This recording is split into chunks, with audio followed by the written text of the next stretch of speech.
लातूरमध्ये अपघाताची एक विचित्र घटना घडली आहे। महामार्गावर एका दुचाकी स्वाराला वाचवण्याच्या नादात एसटी बस पलटली। या अपघातात बसमधील 37 प्रवासी जखमी झाले आहेत, तर 5 ते 7 प्रवासी गंभीर जखमी झाले आहेत। जखमी प्रवाशांना तातडीने शासकीय रुग्णालयात दाखल करण्यात आलं आहे। अपघाताची घटना सीसीटीव्ही कॅमेऱ्यात कैद झाली आहे।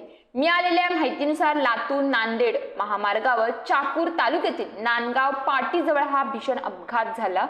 लातूरहून ही एसटी बस अहमदपूरला जात होती।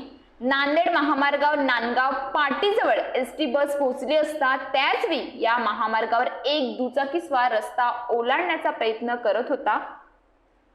पाठीमागे न पाहता या दुचाकी स्वाराने आपली बाईक रस्ता ओलांडण्यासाठी वळवली। त्याच वेळी समोरून येणाऱ्या एसटी चालकाने दुचाकी स्वाराला पाहिलं आणि बस वळवली। त्याच वेळी दुचाकी स्वारानेही आपली दुचाकी विरुद्ध दिशेला वळवली, पण बस चालकाने बस ही विरुद्ध दिशेने येणाऱ्या महामार्गावर नेली।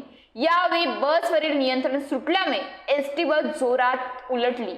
सुदैवाने यावेळी समोरून कोणतंही वाहन आलं नाही, त्यामुळे मोठा अनर्थ टळला। या अपघातात मात्र दुचाकी स्वार हा सुखरूपपणे रस्त्याच्या बाजूला जाऊन उभा राहिला। स्थानिकांनी अपघात पाहताच घटनास्थळी धाव घेतली, बसमधील जखमी प्रवाशांना बाहेर काढलं। या अपघातात 37 प्रवासी जखमी झाल्याची माहिती समोर आली आहे, तर त्यातील 5 ते 7 जणांची प्रकृती गंभीर आहे।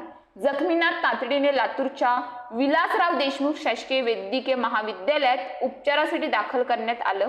मात्र यापूर्वी याच ठिकाणी असे अनेक अपघात झाले आहेत, ज्यात अनेकांना आपला नाहक जीव गमवावा लागला आहे। तसंच लातूर नांदेड महामार्गावरील अपघातांची संख्याही दिवसेंदिवस वाढत चालली आहे। त्यामुळे या महामार्गावर उपाययोजना करावी अशी मागणी स्थानिकांनी केली आहे।